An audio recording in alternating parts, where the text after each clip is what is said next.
Welcome to We.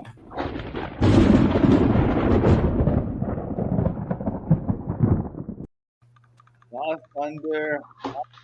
Peter here with the cast and this is our makeup for costume last night. And we all apologize. We were just having way too much fun at the beat down that we were last night coming off from the big win. And we're going to talk about the last week of Gold Hockey, the last 4 games. So lots to cover. Thomas Cooley, good to see you guys live in action last night. I mean, we won a game usually when you keep breaking up there, Shooter. Yeah, let's see if it's just me or no. It's definitely you. Your audio is wonky. Sorry. Oh, there you go. It's maybe I'm not close enough to my giant microphone. Perhaps. Maybe that's it.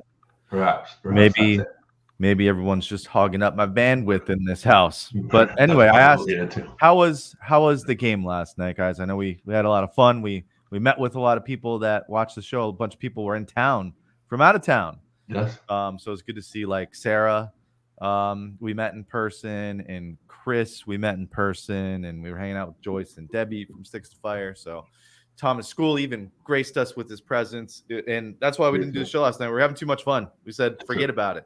We did. We really did. Like, we had our own little like powwow after the game. We pretty much had our own unrecorded live post game show with a lot of drinks involved. It was a good time. That's for sure. But yeah, where you guys want to start tonight? We got 4 games to go through. I mean, a lot has happened in the last 4 games. So I mean, if you just want to go ahead and start with the first of the 2 Philly games and go all the way back there and work our way up to last night, I mean, that works with me. Because there's definitely some big things that happened with that Devils game that we got to talk about, right? So they were all really interesting games. Yeah.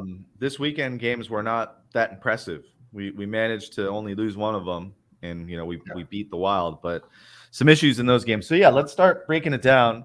I'm going to throw in the chat here the line if anyone wants to jump on. No guests tonight, so we're open if anyone wants to join the show. So you'll see that link here in a second. But first, we'll start to talk about that Philly game. Not last night. Last night we won 4-0. Bessie shutout. We played them last week. We won 4-3 in overtime. So this was the game where it was. You got the early goal from Giroux, who is like a lightning killer, and then Stamkos fires back. He's the Philly killer.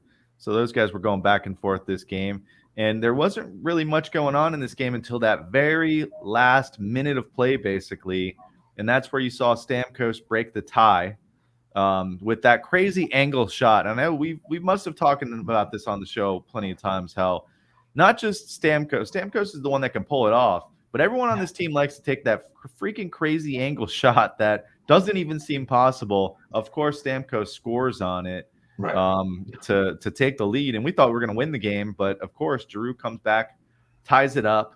We go to overtime. Vasi comes up big. They're going back and forth. Nobody scores. We go to overtime, we go to the shootout, and that's when Stamkos and Point can put them in, and I don't think Vasi let up a goal in the shutout, so we ended up winning that 4-3 in the shutout. What did you guys think about that game? I mean, that was one of those games where they talked about kind of being a little bit lazy and kind of late in that game, but Philly came in really fired up and ready to play, almost the opposite of what we saw last night. And it was a close game that it shouldn't have been probably as close as it was if the Lightning were really playing the way we saw them play last night. Really, that's the Lightning that came in seven games straight. I think they had beaten the Flyers 7 games straight. Yeah. And of course Carter Hart, who he was a little shaky at the beginning of the season, and then lately had been standing on his head for the Flyers. And I know when Stammer got that goal, they were saying there had to have been something Stammer had noticed to be able to get that shot, because there was no wiggle room for that. So they were saying he must have seen something that he liked there and had been waiting for another opportunity to be able to score. And that was the thing, is that these two teams, when they face each other, Stammer and Giroux usually some reason factor into the outcome of the game. Yeah, they certainly do. Although Giroux awfully quiet last night. Yep. Yeah. All right, yeah, that game seems like it was forever ago, but that was what last Wednesday, last Thursday, less than a week ago. Yeah, last Thursday. All right, so we go on to New Jersey. The back-to-backs at home. New Jersey comes in. We get a Ruutu goal. Our guy Ruutu lighting it up, 1-0. Strong start, I thought, by the Lightning. You had Maroon get back on the board, power play goal. You had Hetty with a nice snipe. Shout out to Ross Colton, who had a really nice pass on that play. Mm-hmm. And then we get to the third period. And the third period, we're going to talk about quite a bit in these next two games, this game and the Wild game, because the third period did not go well in these games. The Bolts were up 2-0 going into the third period. And I think there was a huge moment when Killer actually got a 2-on-0. I'm not sure who he was with, but it was Killer who actually took the shot. And, it was a nice save. I can't really blame Killer for that one, but it was a really nice save.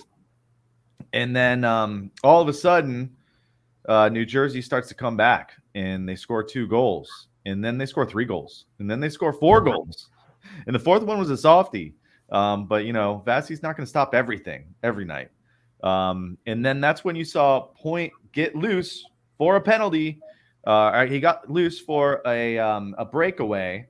He got taken down, and he got he got tripped and collided into the boards. This is where he got hurt, and he's now out 4 to 6 weeks. That's probably the most notable news over the last week by far.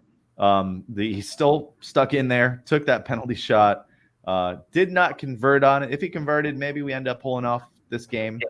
But it wasn't meant to be. We end up losing 5-3. And that was a tough collapse. And, we'll talk about the next game soon against the Wild. Very similar. But this has been a theme for the Lightning that I've noticed, is we're not keeping those third period leads. Started back in Toronto when we let Tavares score and we lost in overtime. Same thing happened with Carolina the following game or a couple games later. And we've seen this a couple times now, and that's one of the most disturbing things I think that's going on with the team right now, is this tendency to lose these late leads.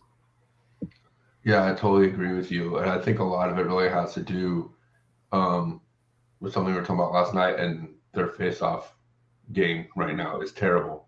And so I think they're not having good possession in the third period when it comes to that. And then you have the other team's attacking, and they're able to spend more time in their zone just basically because of the face-off advantage. And it's been abysmal lately. And then also, the defense is a little bit banged up, and it's been just this guy or that guy. And so they've had to shuffle the blue line a lot. They're having to shuffle their offensive lines a lot. And defense is a team game. You know what I mean? All 5 guys have to play defense out there, not just the guys on the blue line. And whenever you're switching up your pairings, you don't have that same chemistry. I think sometimes late in the games, it is going to show. And I think that's part of what we're seeing. I don't think that's all of it. I think Coop called them out the other day for kind of coasting late when they had the lead. And there was some of that as well. So, but yeah, I think a lot of it stems back to not really good in the face-off circle, and there's gonna be some weaknesses that show whenever you're having to shuffle your lines as much as they have. Which brings me to that freaking Braden Point situation, and I don't understand how that isn't a suspendable play whenever you willingly take, there's one thing that to hook the guy and to keep him from being able to make a play that way. It's another thing that blatantly trip the guy, takes his feet out from under him, and completely take away his ability to protect himself going into the boards at full speed. He is 100% directly responsible for the injury to one of our best players. Now will be out for a month to a month and a half. And he literally had nothing happen and his repercussion for it. And that's a completely not frowned upon play whatsoever in the NHL. The NHL has said that there's nothing wrong with that play whatsoever. Go ahead and make it again. Except for the tripping. They called the tripping. Well, yeah, but that's a regular penalty. There needed to be more because he literally took him out intentionally. That's not like, oh, an incidental trip. That is blatantly tripped him, took his skates out from underneath him, and didn't allow him the ability to protect himself going into the boards. What's the difference between that and boarding? Well, how is that any less dangerous? Well, boarding, you're going after a No, head. but I know what I'm saying. How is the it thing any, is how that is it any less dangerous whenever you're letting a guy go full speed in the boards, not being able to protect himself? Yeah, but then you're getting there's this kind of tripping or that kind of tripping or this kind of tripping, and then it's just going to be a judgmental. I think you're on a breakaway. I think it's clear. It's a clear way to make to adjust the penalty or adjust the rules there when a guy's on a breakaway or something like that, and you blatantly take, it's like I said, a hook is one thing and you get the penalty shot for it and everything, and that's fine because you're taking away the guy's ability to make the play and the shot in a safe manner. Whenever you take his legs out from under him, he then no longer has the ability to protect himself whatsoever. And that's exactly why Braden Point got hurt, because he could not protect himself going into the boards. And that game we actually go in shoulder first. That game we actually did good on the faceoff. We were at 57%, which is one of our better ones this year. Right, for sure. That's super high for what we've been seeing. It was 57 on the thing. Shots on goal. New Jersey only had 27 for that game, where we had 34. So it's kind of there is no reason to say why we lost that game. We just totally crapped the bed on that game. I mean, Tatar, who he has seen us forever and a day, and it seems like a man who will never retire, likes to score against Tampa. Yeah. Hey, let's bring on open up the phone lines, and we got old Stephen C. Not to be confused with Alex Killorn. No. Or Stevie Y. This is Stephen C. What's up, man? How's it going? Hello, boys. Happy early Thanksgiving. Yeah, this is our Thanksgiving special. That's right. I've been up to a lot. We're not making up for last night. We wanted to do it right with the Thanksgiving special. The stash will be deep frying a turkey towards the end of the show. Yeah, the Bogosian special. Hey, real quick for Elizabeth's question here, because Steven, I know you know the answer here. When will Chernak be back? I think he's practicing already. He was in a red jersey. No jersey. So but they did they sent Clayson back today. Yeah, they sent Clayson back to the Qs. So possibly Friday. Probably. Yeah, then Cooper said after last game was day to day. Yeah. Which will be huge. It really makes a huge difference back there on that blue line. That'll really be the first time all season the blue line's kind of been healthy and ready to go. And yeah. And we haven't really talked about Bogosian, who came out big last night. Yeah, we haven't got there yet. But I mean, he's silently been back and been kind of filling that role, and I've been really impressed with kind of what he's been doing on the team, and last night contributing quite a bit offensively too. So we'll take that. That is one thing I've noticed is the defense has actually really stepped it up with the scoring. We mentioned Ruutu scored, Hetty scored in that Saturday game. So kudos to those guys for coming up with some of the secondary scoring that we need while we're going to have Point out and while we're going to have Cooch still out. Yes, right. I think 4 goals in the third period. Yeah, they've been giving up the late lead in the third period, but also I think that kind of I look at that as a bit of an aberration.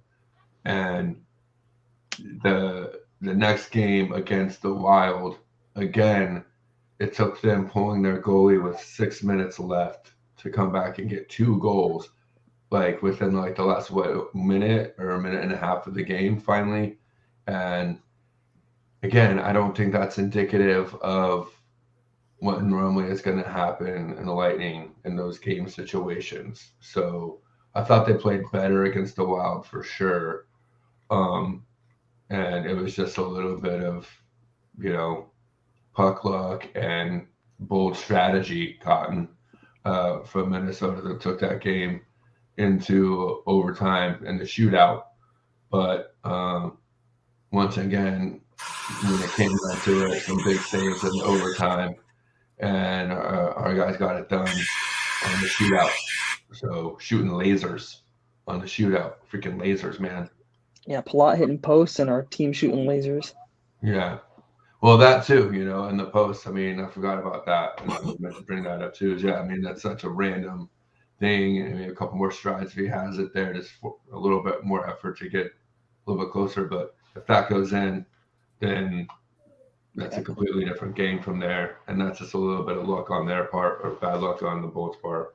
So I still thought they played a pretty good game overall. And Minnesota looked really hungry and they played really strong. And they're probably a little overlooked right now. So, yeah, what I liked about the Wild game was, you had ABB getting a goal, you had Maroon getting another one. So we're getting those guys, we're getting those scoring opportunities, and we're actually delivering on them.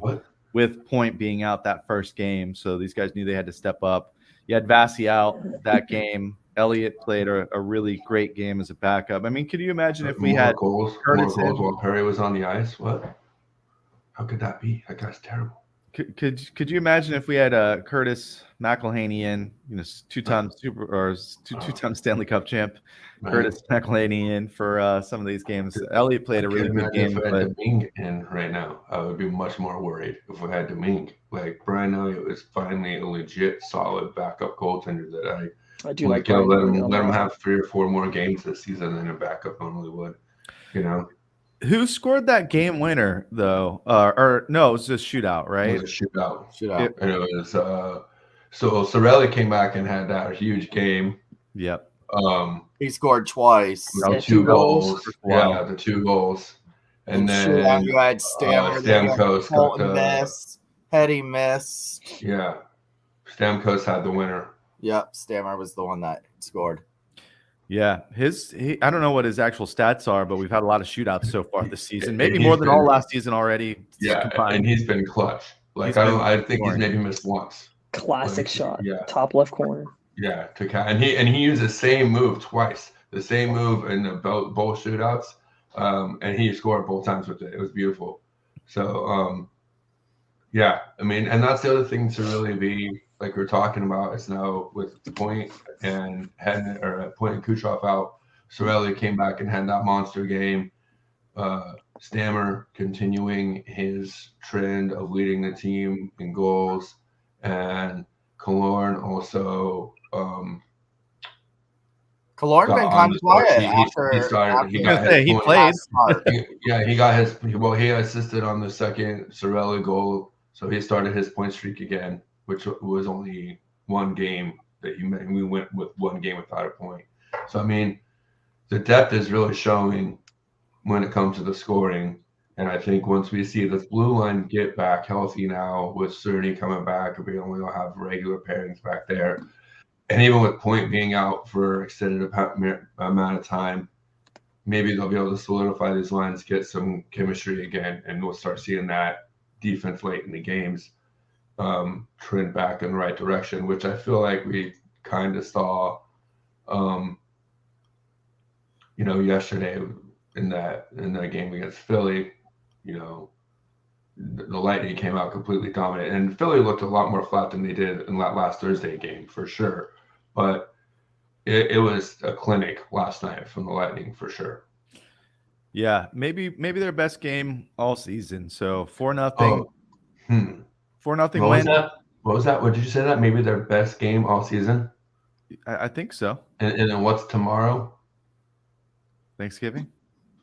It's almost like somebody on the show maybe might have predicted that the Lightning would be playing their best hockey or starting to play their best hockey right around a certain time of year. I don't know, You can say that because we won last night, but we also have been blowing third period leads for the last week.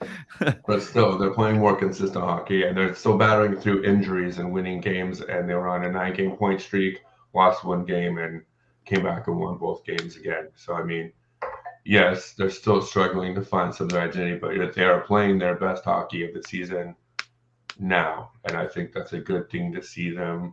Like I said, they've probably got another 4 weeks or so, 4 to 6 weeks with both Cooch and Point out, but they should both be coming back around the same time. And we were talking about yesterday, there's going to be a little bit of the timing and see how that's going to be with the Olympics in the beginning of February and what that means for the timetable of when they come back and everything else. But I could see them the Lightning come back after the Olympic break, a completely different team, i.e. healthy and fully loaded and ready to go on a run for the playoffs. I hope so. So last night, 4-0. Got our fair share of goals, got some Vasi saves. Bogosian kicked it off. I mentioned him earlier. Bogosian and Maroon becoming the biggest powerhouse threats on this team to score basically in the last week. Really, Bogosian, like just last night, I swear I think it was the Stamkos goal that he assisted on.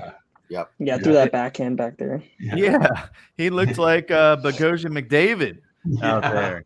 Well, because he's cutting through right through 4 the guys. defense. Yes, he's skated right through the defense on the left wing there, skated around and dish it off a backhand through the crease of Stamkos. It was gorgeous, man. I swear there was a moment where I couldn't tell who he was. And I was like, who is that? Because he must have had his jersey tucked or something.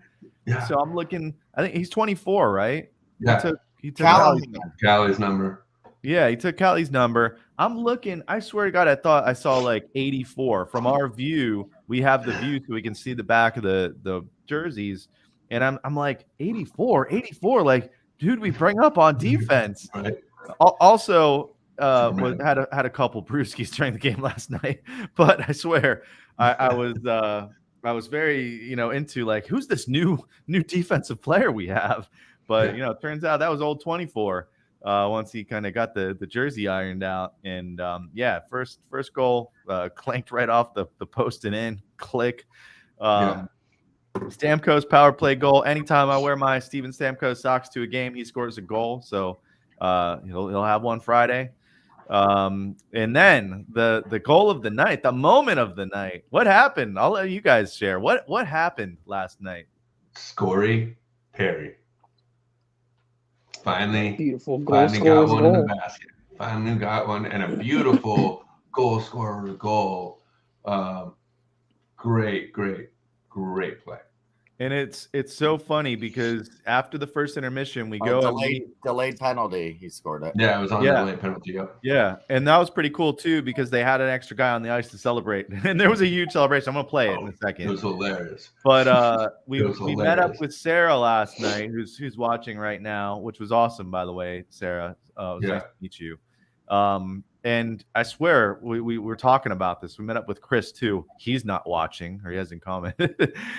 He's too busy partying here in Tampa somewhere. But we were talking about Corey Perry at intermission, about him getting that goal, and sure enough, he does in the second period, and that's what we're talking about at second intermission. And yes, all right. So here's the warning here. And this is kind of the joke of the night, or, this is the joke I've been living for a long time. Yes. The first time Thomas Schooley met the Stash, he says to me, you didn't tell me he's so big, or something along those lines. I don't remember everyone. Typically, the response is, you didn't tell me Stash is a giant. Don't usually use the word giant. So then we go meet up with Chris first. And I tell, Stash goes to get a beer, and Chris is like, oh, you didn't tell me he's such a big guy. He's a giant. Man plays hard defense. Yeah, I should have warned you. And then when Sarah came out, I was like, listen, Sarah, I gotta warn you, the stash is gonna walk up here. He is a giant, so everyone else gets thrown off. I don't want you to get thrown off. You've been warned. That's the giant over there. You can't tell because he's like sitting down when he's doing this little show. And obviously, if you're just listening to the podcast, you can't tell because you just hear his voice. But yeah, he's a giant person. So now you've all been warned. And we're going to bookmark this in time so you all know. So I don't have to warn everyone that the giant is coming. Yeah. Good times last night. But yeah. We missed on from last night the one goal that we haven't talked about. And and I think has the two players who I think have benefited from Cooch and now Point being out. One, I think, is Alex. Joseph. I think Joseph's have been number one. I think he's doing a lot better this year.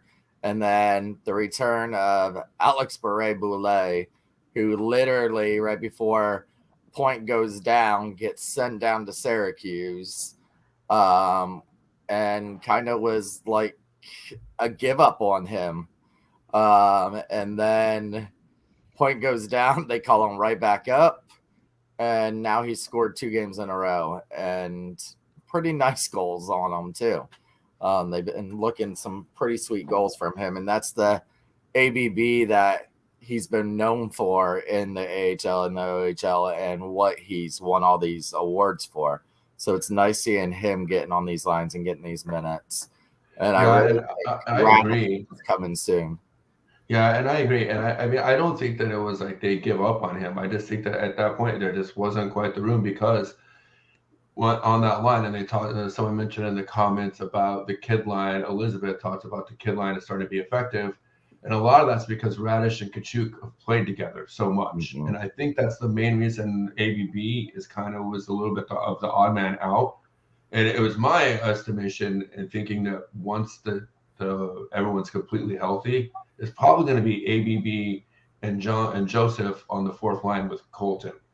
And I think you'll see Radish and Kachuk be those kind of odd man guys out there in and out. I don't think so. So I don't know. I think that, I'm just saying, I think that because once you're talking about Joseph's the other guy that's benefited, he's going to have to move down once Kachuk and Point come back. And they're not going to send him anywhere else. And Colton has cemented his place on this team too. So that basically means there's going to only be room on the wing. You know what I mean? On the wing on that last line. Because that third line with Belmar and Colton and Maroon, the offensive powerhouse that's become is definitely gelled and I think become a really, really good line right now. So it is there's going to be room on that fourth line or whatever number line it ends up being once Cooch and Point come back for one guy. So it's going to be all about who gels on that line and who shows the most. And if it's ABB over this time, I could see it, being him and Joseph with Colton on that line. Well, let's stop there. That's just me surmising and guessing or whatever, prognosticating, whatever. Let's do a little education for anyone that just doesn't know. Elizabeth, she's hip to the kid line. Yeah. But, if you haven't watched the game in the last week, you might not know what the heck the kid line is. I watched the game last week. Why are you watching this show? So, Thomas Schooley, who's the kid line? It's Kachuk, Radish, and Colton. The boss. Ross the boss. Ross the boss. That's right. So they've been putting these kids out there, and from what I saw, they've been putting them out against some of the top lines. They're becoming like this defensive unit. They're almost trying to force them to be that third line from last year. They got the start last night. Wasn't it last night that it was their starting? Yeah. They did start last night. Starting. Yep. Yeah. So that's definitely something to keep an eye on. If that line can, keep up the good work, and we say good work, but for that line, it's not scoring goals. I mean, two of those guys still haven't scored goals in the NHL, right? Yeah, right. For them, it's playing defense, and it's filling in that third, fourth line role that they have of being a shutdown line, and eventually contributing offensively. But that's definitely something to They're keep an this eye on. year's Nat line as Coleman, Gaudreau, and Gord was last year. Now it's the kid line, but they're not scoring like them, and not necessarily they're not your PK guys like those three were either. Right. But it's the flashy line that everybody's seeing, and Cooper gives the name to because they have been so impressive, and they're actually fun to watch. From the time they step out on the ice, they're really fun to watch. I think same thing with what's happened with ABB and what's happened with Joseph. They start getting in that goal, and they're going to come often. Just like I think now with Perry getting his first goal, this was the longest he's ever been in his career. That it took this long for his first goal. I think now there may be goals aplenty for him. Yeah, that whole Belmar's due too. Yeah, Belmar really. I picked him in the early thing as the person I think would be impressive and the one to watch. And I still think once he gets that goal in, I mean, he's assisted quite a bit on some of them. He just hasn't got it in the net yet. Yeah, he and Perry for sure. And that kid line, like I said, that's the thing that's going to make it tough. But it's something for the future too. And I don't have the salary cap or the contracts pulled up right now because it's a little early in the season. But just looking in the future, who knows what's going to happen? Because Palat's a free agent and unrestricted free agent, and he's going to demand a lot of money. And Point's new contract kicks in next year. I don't know where that comes from. So, yeah, maybe some of these guys don't make it all through the whole season once Point and Kucherov come back. But it's good to see that you have these kind of guys still waiting in the wings to kind of come up and fill some of the gaps that might be coming because of the salary cap being static and some of the contracts they're looking at. So that's a little bit of a bright spot to look towards in the future because you're right. Those three guys are starting to really gel. And I think Colton, like I said earlier, is definitely cemented himself as the fourth center on this team. And yeah, the more he gets comfortable out there, I think he's the guy that really the goals are going to start coming from. That guy is so close to figuring it out at the NHL level. I think it's just really good coaching. I mean, I don't know who made the kid line up, but if you think about like if you're Radish, if you're Ketchup, if you're ABB, even if you're Ross Colton, who's been around a lot last season, like you probably don't know like what your role on this team is and stuff like that's just kind of you're going to figure it out throughout the season. So I think it's really smart for Cooper to kind of label that line, say, hey, you're a trio, you're a line, right? Give them an identity. And even if it's not, hey, you guys go score some extra goals for us, even if it's just like, hey, just go play shutdown defense. Now these guys like have this one common goal together. Just give me even hockey. I think it's just really, really good coaching. And like I said, too, I think it's good scouting and drafting building of the team because Radish and Ketchup have played together since like juniors or some shit. Like they know each other really, really well. And you put him on a line with a guy like Colton in the middle who's just getting more and more confidence. And he's like, yeah, I could put this line on my back if they could play good defense. That gives him the ability to go out and start trying to make some plays and feel confident that he's not going to create a bad situation. Yeah, you're only going to see the depth of this line or this team, which everyone was so worried about losing that third line last season. And like I was saying, I think it's just a matter of time because the depth is there. They just had to figure out the way to gel. And if it wasn't for the injuries, I think this team would be even much more impressive than they're starting to look right now. Yeah, and then you have another line emerge with our fourth line with Maroon, Perry, and Belly, and they seem to be gelling pretty well together. I think watching, and that's the other thing too. We talk about Ketchup and Radish playing well together. It was only a few seasons, but Corey Perry and Maroon played together out there in Anaheim. And they had good chemistry out there, and they really like each other, and they were good friends. And they talk about how the first thing they did is their wives called. He called Maroon, Maroon's wife called Perry's wife, and everything. Like that's a big part of him being recruited here was Pat Maroon. So having them on a line together, I mean, Patty looks like a whole new guy. It's like he's out there playing roller hockey championships. It's a new guy. Making moves through the crease and dangling the puck between his legs, man. I mean, the guy is looking like a freaking the all-star that he was in a brand new baby does that to you. Well, that too. Fatherhood. And the beard, man, like I said, okay, I won't leave it alone. As soon as he grew the beard back, he started scoring goals again. So Hetty needs to grow the damn hair back. His blue line game has been trash.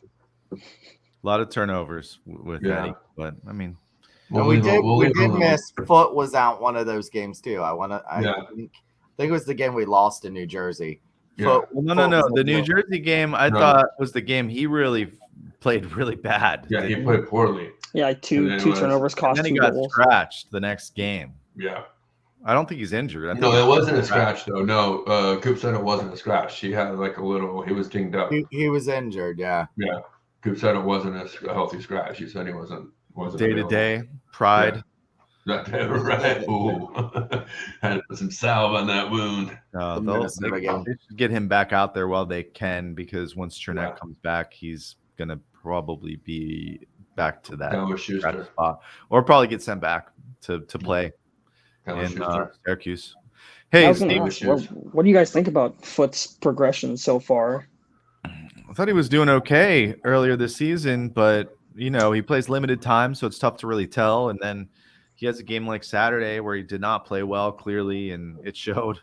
But I mean, I'm not ready to give up on him. I don't think the Lightning are. Yeah, he plays like a pretty aggressive D, because he likes to push up that right wing side a lot and come close and take a shot. He likes to be a lot, very active, but of course, as you guys saw, it didn't really work with New Jersey. Yeah, I like his physical game too. He definitely isn't afraid He's a big dude to really get physical, and I think that's a big part of Hetty that I still get tired. The thing I was telling you at the game last night, right, Rob? I wish he was Russian and not Swedish, because sometimes I wish Hetty would just get mean and nasty. I feel like if he was Russian, he would have a little bit more of an edge to him. He's just such a nice guy, Swedish guy, nice guy, Swede thing, that I don't think he gets quite physical enough, the type of hockey that he grew up playing, you know what I mean, versus Russian hockey. So, yeah, I definitely think any guy that could be that big and bring a little bit of offense but still play physical, we definitely need. And you're right, he's progressing. I think he's still, obviously still needs a few seasons, but he's there, and I think. And it was the Devils game he was out. Yeah. Oh, really? So it was the Philly game he didn't play well. Yeah, because Clayson played for him on the Devils game.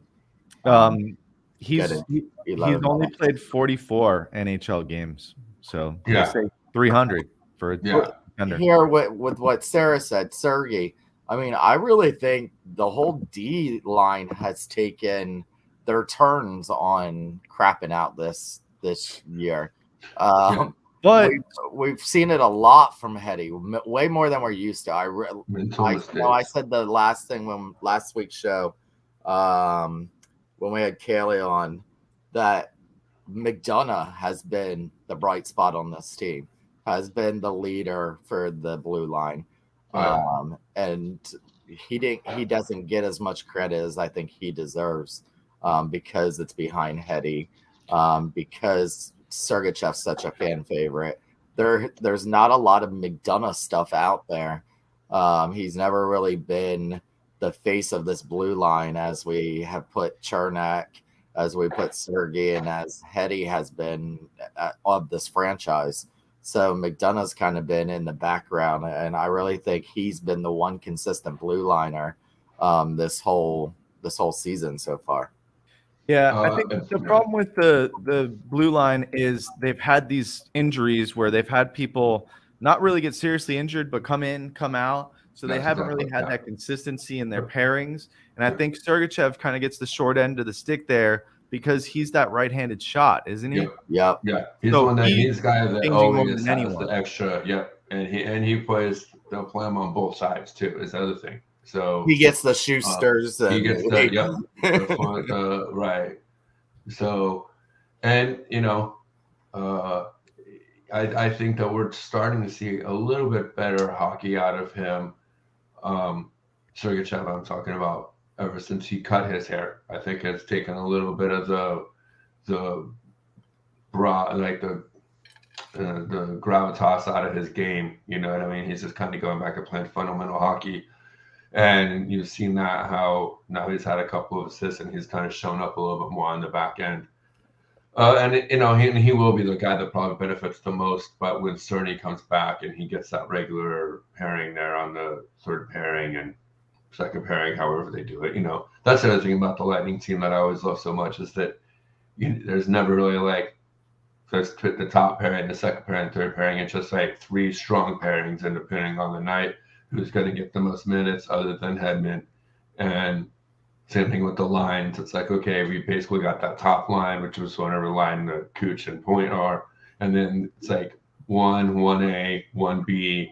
And then even like our fourth line is generally it's talented enough to be a third line on most teams, even now, I think. So, healthy is really the name of the game for this team. Once they can get healthy and play a few games together, you're going to start seeing even better hockey.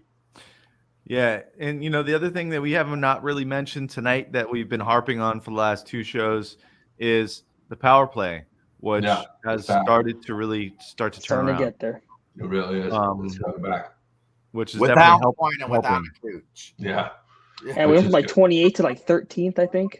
Some like skyrocket number like that. But what did they do? I haven't been paying close enough attention to really know the answer to that. Killer's not on that first line anymore. No. I noticed that. But they're taking shots. That's it. That's the difference. They're taking shots. They're not passing the whole time. I think Sorelli's on that left wing side now. Sorelli's there. Palat's still on the right wing. You got your normal D. You got Hetty still on there. I think Perry's on the second power play unit. I like the second power play unit a lot more because they grind it out for the power play. And they've had a little bit more success with possession and face off in the offensive zone too. So overall good things from the power play, and the special teams. The PK has been really great too lately. So overall just good things to see. And like I said, healthy. If they can get these guys back and not have any more key injuries, and so these guys on the blue line back like Cerny and ABB, Kimmy, that's what I was gonna say. Kim was right. ABB. No, he was. He wasn't on there last night, was he? He was on there. He was horrible though a couple weeks ago. That's out of there. I think he was right in like the center between the hash marks for the power play. He was playing in Cooch's spot for a minute a few weeks ago, but he was turning it over and he wasn't right. I didn't really notice Kim if he was out there last night or even this weekend on the power play, but I might be wrong. I'm very observant. I think he was in the middle pass, and it's a pally on where Cooch's spot is. Yeah. So Race is asking about Vegas becoming the new Washington. Rather get the big name players than players they have to have for a deep playoff run. Maybe. I mean, they're definitely going for the big players, swinging for the fences with Eichel. They make the moves to win. And I think they have the team that can win, but you can talk about it all you want until you actually get it done. But I also think that's part of the Vegas issue that they're going to have in Vegas. They're going to be screwed. They talked about it before the team actually ever started, is that Vegas is built up a tourist. So you're going to have those big names that draw in fans, and then also a good team, because you do have a good fan base there, a structure in Vegas. There, when we went there for the very first game and the second game, you can definitely tell the difference. There is a huge Golden Knights atmosphere there. But in order to keep that, you're going to have to keep that showmanship, the Vegas showmanship, with the big names still there, because that's what they're known for. You got to draw in the people. It's your Yankees. It's, your Lakers. It's going to be stuff like that where they're going to try to get the big names and get people in the seats. But you usually can't. You can't usually do that in the NHL though. And you look at like the LA Rams, who trade away all their draft picks in the NFL. I think in the NFL you can get away with it.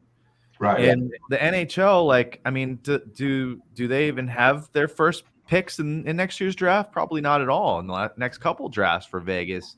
Eventually, this like surge to try to win now is going to really catch up with Vegas, and I bet they have some really tough years. I know they've had it nice for the first 5 years, but I bet they go through a pretty dark period here once they start to hit that cap crunch, which they probably got another year or two. But and you got to have some of these prospects. Look at how the Lightning were built. That's the playbook. The Yzer plan. I mean, look at these guys who play on our roster every single night. They're not all first round picks. They're not all acquisitions. Most of them we drafted, and most of them we drafted in the 3rd round or later. 6th round. You don't see guys like that on Vegas, and that's what you need to have this long-term success. So I like watching the Vegas Knights, and if we don't win it, maybe they'll pull it off this year. But long term, I think they're going to be in trouble. They're going to see some dark days. Eichel versus McDavid. Hold on, Michael Sachs has a breaking news for us. I didn't see the Team USA jersey. Let's pull it up. I'm trying to find it right now, but I can't get a full. I think it just says USA and it's white with like red, white, and blue across and like a little streak. This is why I like the blue one. You guys let us know what's going on. We're gonna get all judgy. I think I saw Raul show me the Team Canada one. That one looks pretty nice. I did see the Canada one. The red, black, and the white one. Yep. There's 3 sweaters each, right? Okay, I think. Well, Team USA releases redesign. All right, this is 10 hours ago. This must be it. This is it. Hold on, I'll pull up full screen. Image. Michael, thank you. I did not see that earlier today. There's one. Hold on, I'll pull it. Those are the ones. They look very soccerish to me. Yeah. Yeah, a lot of people aren't fans of these. Canada's look cooler. Yeah. Even with that lame leaf on it. Dude, just a lame leaf. And why do they have I could see the full uniform of Canada. Where's the one for there it is. What is with the all blue one though? I mean, no, that can't be it. How about a red? Give us a red. Full on red. They got the blue on blue going on. Yeah. So I don't know. Maybe they've been made by Nike. 4 out of 10. Nike wants to hook us up. The blue sweater. Oh, Joyce is here. What's up, Joyce? The blue sweater is different blue than the pants. Okay, so you need the full effect. Yeah, I was gonna say these two are way too close. The blue and the blue, but I guess the pants are different. I can't find the one of the whole. I could see the whole Canada, the whole kit for Canada, but I can't find the one of the United States. I'm gonna play this YouTube video, and we're about to get kicked off. Copyright. I don't really care. I'm doing it for my country. Yeah, I'm just seeing them for the first time. They're okay. I mean, I see some better ones in the past, but I think the reaction we always have when we see a new jersey, even when we got the current Bolts jersey, was like, nah, what are we doing? Give me that Stadium Series jersey. Yeah, we're all going to hate those Stadium Series jerseys, and then we're all going to have them 2 weeks later. Right. So that's right. I'm going to drop money on those. And then there's the USA Canada ones. On it. Yeah, those Canada ones I like. That black is really nice. I don't know, they just look. Yeah, the Canada ones are dope. It just looks freaking like a soccer kit to me. That's what I don't like about it.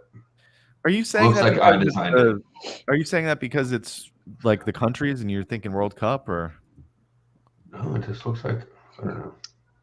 The designers so this is for FIFA, right? Oh, for the NHL. Oh, whoops. Here, we'll go full screen on Canada. I mean, I don't know. These are like simple, sharp. I like the black. That black one's nice. I like the red on black. Like, they're probably gonna win the gold medal. Fuck. What goodness their coach? Damn it. We got to figure out what we're gonna do. I think we're gonna transition for the Olympics, because doesn't the NHL take a 2-week break at least for this? Yeah. So I don't know. I think we're. Yeah, we have the All-Star Day break first, and then we might transition this show to Olympic hockey coverage, because I like myself some Olympic hockey. So I can't wait for Swedish stash. Boyga, boyga. There is a topic. By the way, Steven, if you got to go, you can go.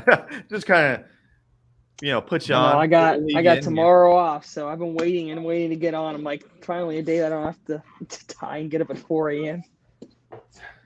Good, man. Yeah, stick around. If you got to drop, let us know. There was a controversy that came up last night as I was sat with Stash. We were hearing a lot of growling going on, and I wish I had the actual audio to share with you guys. But the growl that we heard was the growl they did for Bassey. And let's just go around worst. And let's get some opinions. Stephen C., let's start with you. So fucking weak. Do you know about the Bassey growl that they play at Amalie? Are you familiar with this growl? And what are your thoughts on the growl? This was a big topic last night. Like whenever he makes a big save, they do that Any Lions roar. After any Is it a tiger anytime he the puck stops and it's in his glove, it's the fucking worst. Is it a tiger? I thought terrible. it was like a lion's roar. Lion, tiger, I whatever. have no idea what it is. It's not good. It reminds me of a jaguar, maybe a jaguar, perhaps, maybe even a panther, which is totally inappropriate, right? I hear it all the time, but I really just like. I don't have like any special thing about it. I just think it's like fifth game. It's already like my 5th game this season or some shit like that. And how did I not? Is this Carol Baskin? And we get this from that bitch Carol Baskin. Oh my god! Who provided the audio? It's so funny. Carol Baskin, didn't we? It's so funny that you said that because as your guys are talking, I'm pulling up big cat sounds on YouTube, and guess what it brings me to? Big cat rescue. Big cat rescue. That bitch Carol Baskin. I didn't do anything wrong. I think it's season 2 or something. I did not plan this. This is probably why Thomas is leaving you. It's like you guys stop talking about. We're talking about cats. All right, about cats. Listen, I don't know what this is that I'm about to play, but it's supposed to be some crazy, funny big cat sounds. Maybe we can replace the big cat scream with a new one. I know some people that know some people that know some people at Amalie Arena. And maybe we can slip them a jump drive next game with some new big cat sounds. Because Thomas, I didn't hear your opinion. Do you like the big cat scream? No, my problem is the fact that I think there should be more Vassy chat, but champ every single time right? He freezes the puck, they go right into the music. Even when they're playing the big old Vassy thing on the boards to get you to chant it, they're playing the organ or they're playing some kind of Mariah Carey All I Want for Christmas or something in the arena. Right, to the fucking kiss cam. But they're lighting up Vassy, Vassy, Vassy for you to chant it, but you can't hear a damn thing because we're so high. So I think they need to come to when he does something like that, just put the chant up there and let everybody chant Vassy rather than go right into music. Rawr. Yeah, we've actually talked about the mixed messaging before on this show from the Lightning crew as far as like, what are we supposed to be chanting? Like they need to direct it a little bit more. All right, so Which leads me into the little topic that I had last night in Thunder. Well, hold on. Let me go ahead. Play your cat sounds so we can get suspended. Go ahead. The first one's gonna be. I was like, get this crap over. Listen. Turn up the volume. That's not. All right, these probably aren't gonna work. These are like actual cat sounds with the video. Yeah, I think a bunch of these things don't even roar. See? Sounds like Steven and Heat over here. All right, we're so bad. I watched too much. Ooh, what if we did the hiss? The sand cat. No. What if we did the hiss? No? Sand cat spit. This is hilarious. Oh, hold on. This reminds me of the cougar squeak ain't gonna cut it. Oh, that's definitely what the Panthers sound like when they play us. That's what Kimberly Ricci makes right there. The cougar.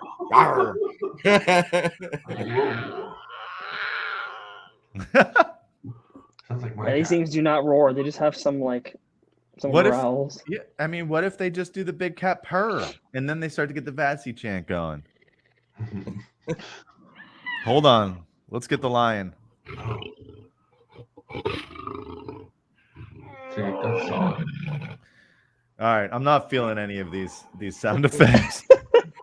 Thomas is like, God. You know what the problem is? It's Kim's that mad bitch face when I Carabaskin. called her the cougar. Now we're on the Tiger King hit list for playing their YouTube videos on YouTube. Yeah, Carabaskin copyright. These guys at We the Thunder told I'm me. gonna go watch that now tonight. Just because. All right. Make I sure you still give haven't your watched a single address second. because they I still haven't haven't watched a found single that second. one. All right, so we want to change that big cat sound. So any suggestions? If anyone finds any good, sound takes. Like I said, I know a guy who knows a guy who knows a girl. Tweet it to the Lightning. Stuff.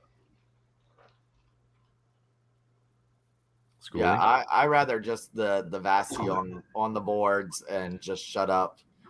Don't play the music. Let everybody chant his name and get that going. Just like I don't know why we still say ref you suck. Why can't we do number one bullshit instead? Yeah, right. Well, that doesn't really kind of like dance off the tongue as much. Sure, number one bullshit. Here, see, this is what Sarah's saying here. We actually, like, one of our first episodes, we talked about this a lot. Where there's two versions. There's Let's Go Lightning and there's Let's Go Bolts. Let's Go Bolts. And we mentioned in that episode, like, come on, Lightning, you got to pick one. Like, you got to go one way or the other. We can't have two people in different sections, which happened last night, singing different tunes here. Last night it was more to drown out the Let's Go Flyers chants. Because I heard quite a few of those. I heard quite a few of those out there, and every time they started the Let's Go Flyers chant, then everybody started trying to drown them out, whether it was Let's Go Bolts, Let's Go Lightning. It worked. The I thought Flyers it was a good went crowd. home. They flew right back home. Yeah. Shut out. All right. What else? I thought you had something else, Schoolie. No, I was pissed off about the Flyers. Everybody bitching about the Let's Go Flyers chant, and I'm like, scream louder. And then get off your hands and let's cheer. Let's hear you. It has been very library-ish since opening night in the arena, and it really people need to wake up. But I've still noticed it's still a lot of new fans, which I'm always there for new fans. I hate people getting called bandwagon because I think you have to start somewhere. But you can tell by who the new fans are because they walk up the stairs while pucks in play and have no clue of what. And let me tell you, if you're sitting with Stash, he will let you know the puck is in play. And this is our barn. Take your ass down there and wait. And then he will stand up. Yeah. He will stand up and you'll be like, sorry, sir. And usually I get applauded for it too. Usually everyone else in the section is, thank you. Yeah, fucking idiot. Okay. No, not idiot, it's just ignorant. It's a difference. Listen, I hear it because I'm on the aisle seats and I'm right there where the stairs stop. So my usher's constantly going, wait. You gotta wait. It's an NHL rule. Puck's in play. And you hear, oh, I didn't know. And it's like, okay, you can't expect them to educate themselves on every single thing. But we got to get loud. We got to get this place. Yeah. As quiet as and I defended a lot last season when they were talking about how it's not loud or whatever on TV. I'm like, but it is loud in the arena. You're absolutely right, Thomas. It's been like Sunday church revival or Sunday church in Catholic church, not like Baptist church revival. You know what I mean? Like very much quiet. Although I will say last night finally there was some energy. I thought last night was, different. It was different. Last night was better. There was overall better energy. A buzz throughout the arena the entire game. Yeah. And I don't know if that was just people talking, but it was just a loud bass level. Yeah. It was last night. A din, a buzz, and it was nice. It was nice, I thought, compared to the other games we've been to this season. So it's getting there.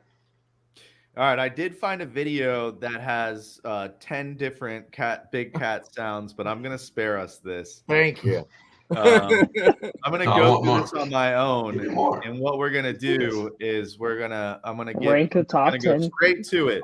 Is Vasi a tiger? Is Vasi a lion? Is Vasi a jaguar? We got to get to the bottom of this. I always thought Vasi was a lion. He's a fucking Thundercat, dude. He's a Thundercat, and every time he makes a sound, that's what it should be. Thundercat, ho! That's what it should be. If you ask me, that's my vote. Fucking Thundercat. Shooter's next game next week. But of course, named his cat noise. Of course, both of my cats are named after. This is a Florida. I might have a thing about Thundercats. I don't know. My nostalgia runs deep. Don't ruin my next gimmick here, school. Yeah, I don't have much planned for next Tuesday except for Tiger Talk. What an autograph Vasilevsky. No, I will be in St. Louis. That's right. We have a man on location. Yeah, that'll be cool. And the other thing that I want to do, and I'm going to be able to do it, I think, at scale, is we have a lot of really cool women that really like the Lightning, and I want to crown one of these women as like top female fan. So it's going to get a little competitive, and I'm going to probably do it in December, and anyone can play. You have to be a woman. Sorry, Steven. To play this game. I was like, damn, I have my wig in my closet. Please do show up with a wig on, though, and try to play anyway. Oh my God, I love Steven Stamkos. Like, he's my favorite. But I know we've got a lot of women. You can see them all in the chat right now. Lynn and Kimberly and Sarah. I would love you guys to play this trivia game that I'm going to have set up sometime next month. So we'll let you know in advance. And I want to get a prize, too, for the winner of this trivia. Women only. Because you guys probably hear it from the guys all the time. We're mansplaining, we're trying to like talk about the Bulls, and you guys know what's up too. At least we'll find out. We're gonna find out if you know what's up, because we're gonna grill you on the Lightning, on some NHL stuff, general hockey stuff. So that's gonna happen. That's gonna happen soon. So stay tuned. What is cross-check rule? What? Yeah, nobody knows that. Come on. What is goalie interference? Know that either. Right. All right, so nobody fucking knows. Let's look at the schedule right quick. And then go anywhere past Friday, because Stash is going to have a lot to say about this Friday. Well, let's start Friday. I'm trying to go to this game. I have to watch this game I will live. be in the house. I've got to go see the Yanni Gord. What are you talking about? Tour. We are talking about it's Thanksgiving, and the board is in the house. Yeah. It's an off day. No, there's nothing happening at all. Oh, you know what though? I did see that they're gonna have people at the arena just for this one thing. It's really weird, but just for Rick Peckham to be honored. They're gonna honor Rick Peckham, and then that's it. Then nothing else is happening after that. Yeah. Nothing of note. Nothing we're talking about. Completely pointless for anyone else to be there after that. I have heard this tribute video is really nice. Does it include him on that? It's gonna be two fucking things. It's gonna be the overtime goal, and it's gonna be him on the dolly in the rain. That's the only two fucking things that he's ever did for this fucking team. That's all. Talked about that last night. And him smiling, and it's gonna be him smiling. A bunch of Yanni smiling, fighting and smiling. The two probably decent fights that he had out of them all, and then the Game 7 goal, and then the Game 7 goal, and then him on the dolly in the rain. I mean, come on, that's the entire fucking piece. The guy was here for. Yanni. Come on, and classic Yanni. I don't want anyone to get mad when I stand up and boo Yanni if he scores or tries to mess with any of our players. Please. All right? God, that's the only reason I want to be there is to troll everybody. But I can't fight with my own fans, and that's not a good look. So I don't want to be that guy on YouTube. legitimate question. So I'm boycotting the game. If you guys haven't been clear, I'm boycotting this fucking game on Friday. Great. Don't Does even ask me Yanni about it show next up Tuesday. at Bogosian's? And if anyone hasn't heard this yet, You mean his house? Bogosian is hosting Thanksgiving for most The of the Lightning entire At squad. Yanni's old house, because he bought Yanni's house. and he lives in Yanni's old house. They play the Kraken Friday. Does Yanni show up early, and does he celebrate with the boys tomorrow night at his old house? If I was on the Kraken, I'd be pissed if he did, personally. Oh man, we got a special guest. Anyway, He can't hear me, but good night. love it. All right, so the Kraken. Let's move ahead. Let's move ahead. Friday will be an emotional time for all of us at Amalie Lightning Arena. Blues. Lynn's got the insider info. Yanni's going to the Lightning Thanksgiving. If he flew in, I don't know how you know that, Lynn, but I wouldn't put it past anyone of these Lightning fans. You guys know everything. She has a tracker on him. It's just like simple things.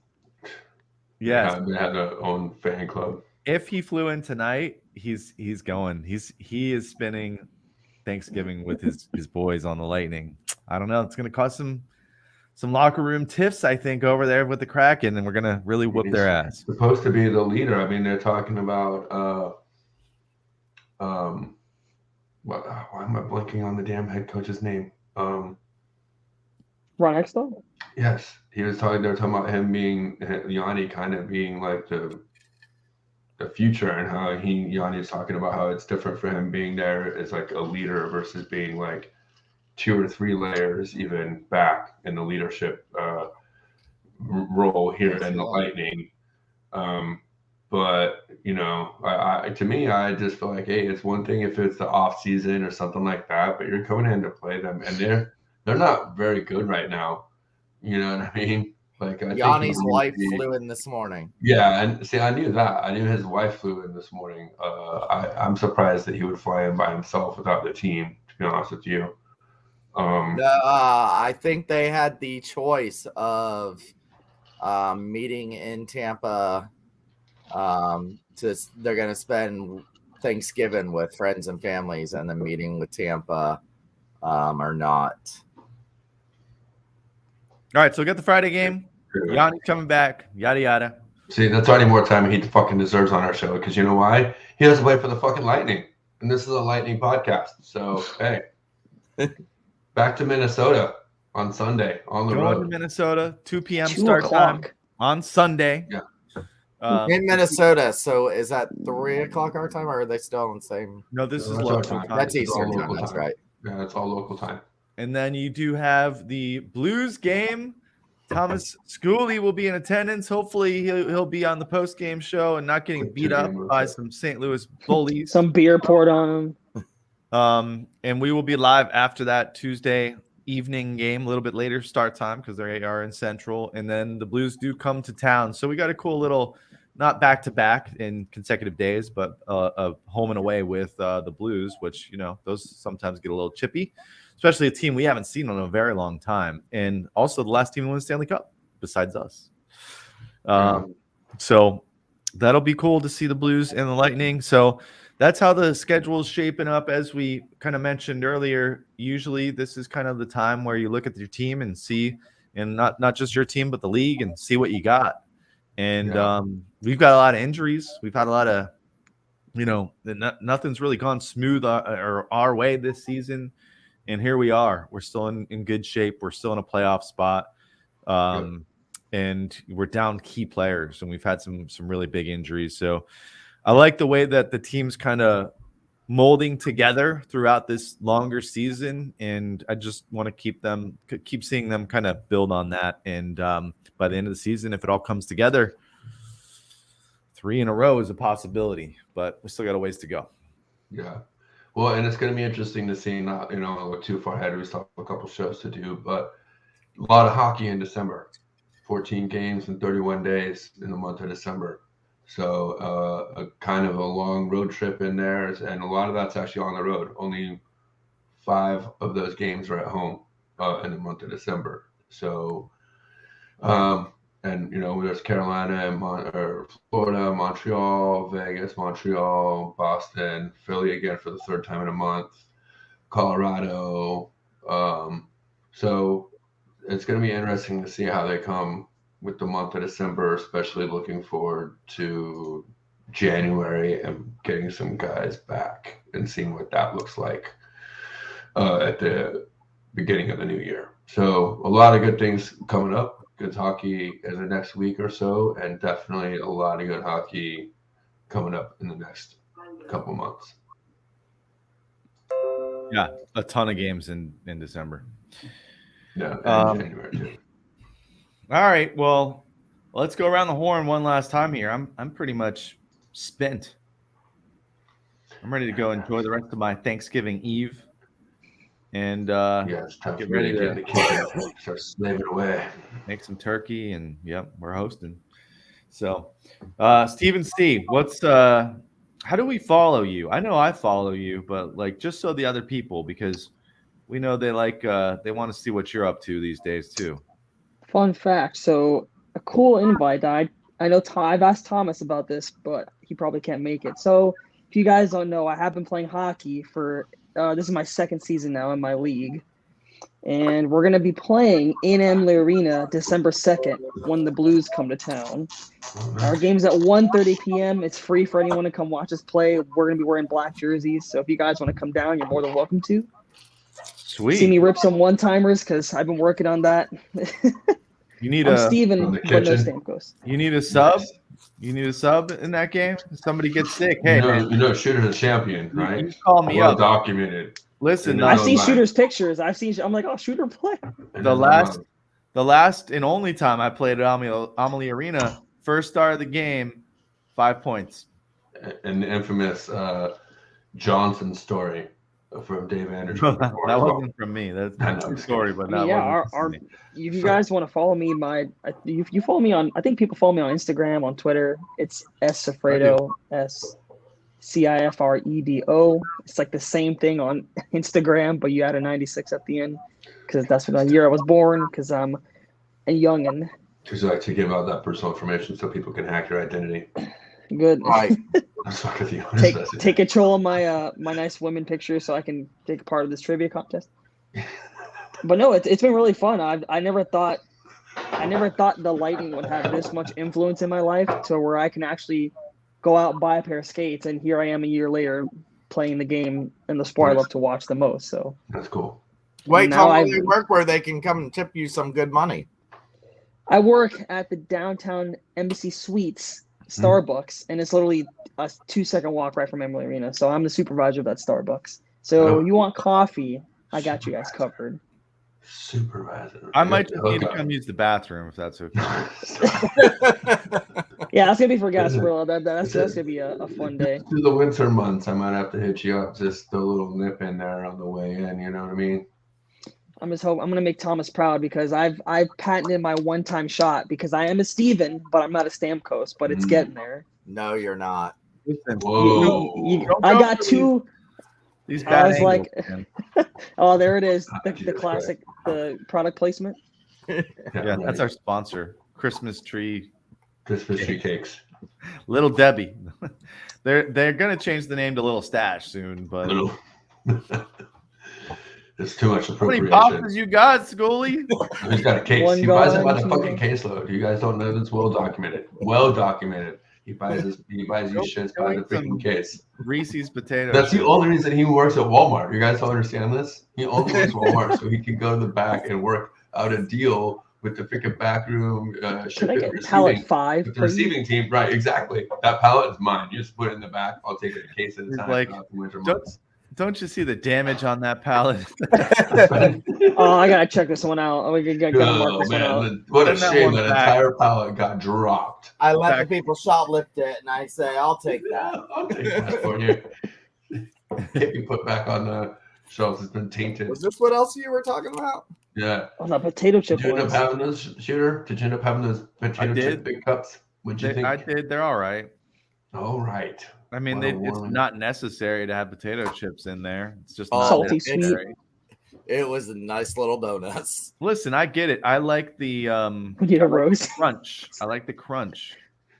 Sarah says we need a roasting episode. I'm pretty sure that's every episode. Thomas likes that Syracuse crunch. Well, no, I still want to do the roast of the Lightning because the Lightning continue to give us zero love, and I see now that I'm back on Twitter, I see him giving other folks love. I'm like, I got a lot that I can say about them. I have no problem. Listen, I love the team. That doesn't mean they love me. So I want to still be able to go to the arena. That's all I care about. We can talk about them not renewing Bubba Kennedy's contract, and that could be one of Hetty's little things. He doesn't have his little buddy anymore to do the little thing, his little pre-game routine, or the other two trainers that they let go, or Scott Adet, their photographer, who they let go. Well, I'll drop this one on there. I've asked people from the Lightning social media, and I've had the okay from the ice crew who wanted to come on the show, and the team nixed it. It's like, and I said to the ice crew, I was like, well, don't ask. Like, what's the worst that's going to happen on here? We're talking about the team, but whatever. Lightning, like, you run your organization how you want run your organization. I'm a fan. I am. Overall, it's not necessary. It's only the front office. That's all. I'm a fan of Jeffrey Vinnick in spite of the super James Bond cartoon character voice that he has in our animated Thanksgiving episode. Shameless plug, shameless self-promotion. Go watch it. Well, we're playing it at the end. Share it. And also a shout out to Peter Blake, who's been on the show. Notoriety Sports Network, a bunch of stuff on the Bucks. I can't even list his resume. Just go follow him. He played our video, was I think yesterday on his show, or either today or yesterday, showing us love. Shout out to him for that. So, and also he's on YouTube now and able to monetize and everything. So go support that guy because he works his ass off. He loves this team, the Lightning and the Bucks. He does a lot in the community for regular guys like us to do what we do and support us too. So definitely shout out to that guy and go show him some love, man. That guy works his ass off. Yeah, he's definitely one of the, he's one of the ideas of how I got started to. Yeah, he's a legacy too, man. Like his dad was a big in sports broadcasting and everything too. So yeah, I like that guy. Yeah, so go follow him. Make sure you follow us first. Yeah. Make sure you follow us both. Anything else until I'm gonna bring us out? We're gonna play our Thanksgiving video. Well, in that spirit, I just want to go around and say, hey, what we're all thankful for, because it's that time of year, and we should pretty much be doing those kinds of things, whether it's the same responses or not. But I'm thankful for my family and for my wife and my little man that you saw coming here if you watch the show. And just for the ability to do this, to sit back and enjoy talking sports with you guys, going and meeting the fans, being in the arena, being a part of this whole ride and this whole culture here of sports in Tampa Bay and what it's become over the last few years. I know it's helped a lot of us get through the COVID era and the quarantine and not being able to be around each other and people. And I've been thankful for the things that we've been able to have coming out of that in relation to this show. So thankful for everyone that watched our show, the fans, Steven for calling in and being a part of it. I'm just thankful for being able to do this and dick around with my friends and talk Lightning hockey. I'm thankful for Tampa sports. Let's go shout out to the Rowdies. Going for their championship. Actually get to play the final this time. Yeah, they actually get to play the final. They got robbed last year. So, and then everybody that's out there that listens to this, whether it's weekly or the podcasts or daily, it's been getting bigger over the last year and a half that I know I've been with you guys. So thankful that we get to have fun and we aren't bound by the Lightning, actually. As much as we say how we'd love some love for them, it's the one reason that Thunderbolts has never been a favorite for the Lightning is because we don't kiss their ass, and we like to say it how it is.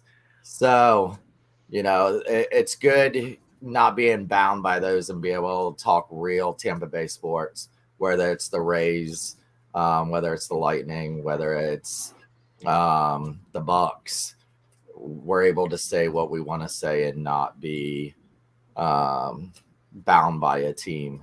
And I like that. I like that from all three of us. And then when we always have the different guests, that we're able to just say what we want to say and how we feel. And we don't care if people agree with us or don't agree with us. It makes it a better show. Yeah. Some big steps to follow. For me, I get to be thankful. It's always a joke with my hotel staff because I'm always the Tampa-born native boy in every place I work, and I'm thankful for being just born and raised here because I've got to see so much, a lot of opportunities. I get to join you guys all the time. Like Thomas said, I've gotten to see Tampa Bay sports at low times, at high times, and right now it's an even higher time. So I always say Tampa is the best city in the world, and I'm never, ever, ever, ever, ever, ever gonna leave. And everyone's like, "Oh, it's not true." I'm like, "It's true." I'm like, I love the city way too damn much to go anywhere. Damn true. It's damn true. Oh, it's true. And everyone freaks out. They're like, "Where'd you learn to ice skate? Here in Tampa?" I'm like, "Absolutely, 100%." So of course, thankful for family, thankful for all the friends I've got to make this year, being healthy enough to play the sport that I love. So it's like every Sunday I get to look forward to something to smile about, get to come from work and go beat up some dude on the ice. So nice. I've done that, of course. People, Steven. Listen, if I get invited to the show, we the Kraken, we the Red Wings, we the I might have to be like, "Oh, bye, guys." It'll be about time. You definitely overstayed your welcome. I'm just waiting for the right time to say it. We're waiting for the right time to lay you down easy, bro. It's like we've been looking. If someone comes a knocking, you might want to go ahead and answer that door. I'm just saying, you might want to go ahead and fucking, just at least take a peek to the people and see who it is. Because maybe they have more Christmas trees to give. Maybe there's a sponsorship offer. You never know. That's right. Hey, we're still trying hard to get that Letty dressing representation around here, man. That's what we really need. I'm rocking the Letty dressing right now myself. The Amalie front office people come into my store all the time, and I'm always chatting them up because they know I love my Tampa Bay Lightning hockey. Awesome. And yet they haven't hooked me up with anything. I'm like, you guys got pins. I'm like, I hook you guys up with discounts sometimes. I'm like, you got to come through. See, that's the problem. You started giving I'm like, where you got the goods. It's far and few in between. But I got a guy who's also named Steven who he's brought me like a pin. He's brought me very nice. So I might have to sneak out some workarounds here to get maybe. I'm like, oh, just come on this show that we have. Love it. Give us that Stadium Series jersey drop because I ask them every time. Nice. What about you, Shooter? What's your rundown of your list of thankful? I'm thankful this show's almost over. Oh, is it? I'm hungry. No. What would you like? Well, first I'd have to say family who just kind of lets me just take a time out and just go talk shit with you guys for an hour a week.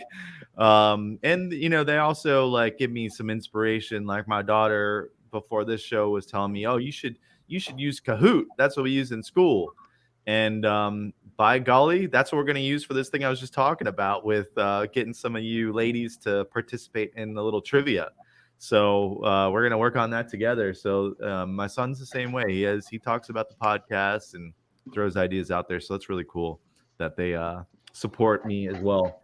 But, definitely the folks that watch, I thought it was a touching moment last night when we were able to kind of meet some of these folks from out of town. Like Sarah was in from Jacksonville.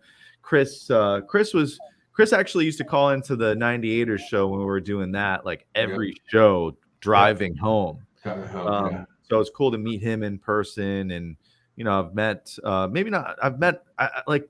Steven, I don't know if I met you in person, but I was starting to meet more of you people, folks in person. So that's cool. I was going to the game last night with Joyce and Debbie. Yeah, just the new friends that we've kind of gained here. And we all have kind of that one common cause, and to you guys for just showing up every week. You know, we went to a comedy show like 5 years ago now, me and the Stash, and it was like it 6 started years, at like probably 11:45 at night, and it was delayed, and we were in Ybor at the Improv, and we got like drunk because we were just waiting for this show because the first show like went so late, so the second show we were going to ended at like 2:30 in the morning. Yeah. And in that show, You get out till 2:30. Yeah. he was basically just kind of saying it was like when podcasts were starting to get really big, he was just saying like, hey, find something you love and find something that you really like and do a podcast about it. Yeah. And that's what we talked about doing on the way home. Yeah, it was Kevin Smith. It was cool because that guy has been a hero of mine in the film industry anyways. And so for him to be like such an innovator of independent films and the way he approached independent film and then the way he was getting podcast came in, yeah. I mean, it was something silly. We were like, hey, let's go watch this guy. We both like him. And out of nowhere from there, we were like, let's actually make a podcast. We were like, let's get into it for real. Because we've been dabbling. Sorry, I'm stealing your thing. But no, it's like I swear he talked about that for a solid 45 minutes. Mm-hmm. So it was like stuck in our head. And then as we're driving home, it's like, yeah, why wouldn't we? We've been to plenty of bars where all of a sudden the conversation's the whole bar and us talking about the Lightning or whatever. Yeah. So it's been cool to actually see it happen. And it's been even cooler that the team's won 2 Stanley Cups in the last 2 years. Yeah. So we are thankful, even though we got our gripes with the Lightning, we're thankful for the organization and the players and coaches especially. And one more thing, just like to make the show even longer, just for Shooter's benefit, I'm thankful for Jeffrey Vinnick as an owner and what he's done to piggyback off of what Steven said, being born and raised here. You know, I've only lived here 20 years, but we were talking about this a little bit with Joyce and Debbie last night about I was a Navy brat, and so like I have a hometown out in New Mexico where my family is from several generations. So I have a little bit of a tie there from like what my home is. But I've been here since I was 22 years old, and I'm now in my 40s. So I basically grew up here as an adult. So this is my home. And I remember going to games in 2002, 2003, 2004, and what that downtown looked like. I remember parking at Channelside and making that walk, and it was desolate, and it was dirt lots, and you could see Amalie clearly all the way from the aquarium. And Ice Palace. And last night, the St. Pete Transform actually at that point. Yeah. But last night, walking down there, and just I came in on Jackson Street last night. Normally, I come parallel, and I take the downtown west exit, and I go parallel to the interstate, and I come down on the backside. But last night, I just went ahead and took the east exit, and I went right down through downtown. And what it looks like now and what the experience of being downtown now is, and there's people living there, Joyce and Debbie, who are talking about that. That's where they live now. And their experience of being a downtown resident in Tampa is something that we did not talk about 6, 7, 8 years ago. And ever since Jeffrey Vinnick has come in and his vision of what not just the hockey team could be, but what that city could be and what the downtown area could be, it makes it even more special now to go to those games and to be a part of this culture, because it's not just the team, it's now the city, and it's an identity of this city, and it's very special to be a part of. So I'm really grateful and thankful for what he's done for our city. That Greenwise alone. Dude, I want to move down there for that new Publix, man. We're walking out, you're right. Shooter, we're John talking. Cooper was there this morning, so there's a Publix and Greenwise grocery store with a bar and lounge right there on Channelside Drive. It's amazing. Like, $5 beers. Yes. And they have like 20, 15, 16 beers on tap. Like, I want to move now. Sorry, fam. I just moved you from Arizona. Sorry, I'm selling your house, babe. I'm selling our house. We're gonna go buy a condo downtown. Let's do it. Raise our kid in the city. you gotta make a We the Thunder TikTok there, Shooter. That's the next step. Yeah, right. I know. Just wait till you see the Stash dancing. He doesn't fit in the frame. That's the problem. I'm telling you. You gotta have the new need a different the phone. the double screen phone or whatever. You know what I mean? You gotta have the technology. Well, we talked about that barrel tree and the Port Thunder Rally Yeah. that The we Jack could put a Daniels barrel stash chase. up top, and it'll be like Donkey Kong, and he can just start throwing the barrels down at everybody. That's what he's Take gonna it do. first. Actually, Take if it you go to Friday's game and you show up there early with a Yanni Gord jersey, watch out because he's gonna be throwing barrels. He's gonna be chucking barrels. You better be able to jump over a barrel because You there's better not bring your gonna be any hammer. love for Yanni You Gord. better bring your damn hammer because you're gonna have to be breaking some barrels. I'm going for him. King Kong ain't got shit on me. All right. All right, I'm gonna let us out with two videos All here. right. We have Do it. Corey Perry scoring his first goal. Corey Perry. Corey Perry. And this highlights after he scored the goal. The real highlight is the Kicking a celebration. monkey off the back. Gone. And as you'll hear, because I didn't hear the broadcast last night, but I heard it on the replay. Not a monkey. That's a gorilla That's a that was on his back. gorilla. And then we'll show you a little Tampa Bay Thanksgiving as well. But until next Tuesday, Schooley will be in St. Louis live post game, Live and from we'll the be arch. here in the comforts of our own home, safe. So we'll see you then. If you're going to the game on Friday, hit us up. I believe two out of three will be there. Donkey Kong was probably just going to stay outside. All right. Anything else, guys? No, Happy great episode. Thanksgiving. Happy Thanksgiving, everybody. Happy Thank you for being a Thanksgiving. part of this episode. Love you guys. This has been We the Thunder. Don't forget to be the Thunder. Perry, his first as a member of the Lightning, and it's 3-0 Tampa Bay. That wasn't a monkey that jumped off his back. That was a gorilla. Look at that look on his face there. Finally, see? Perry.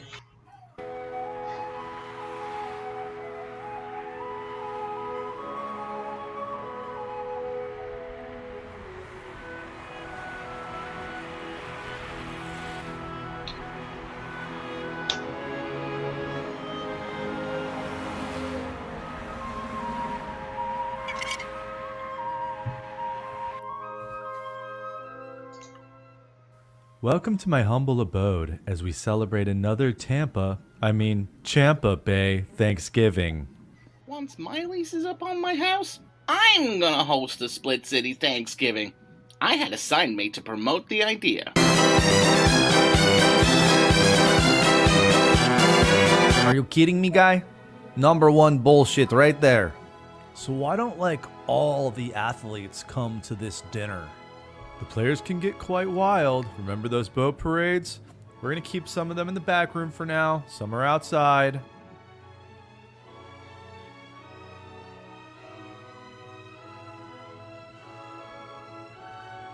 Why are my Rays players all outside?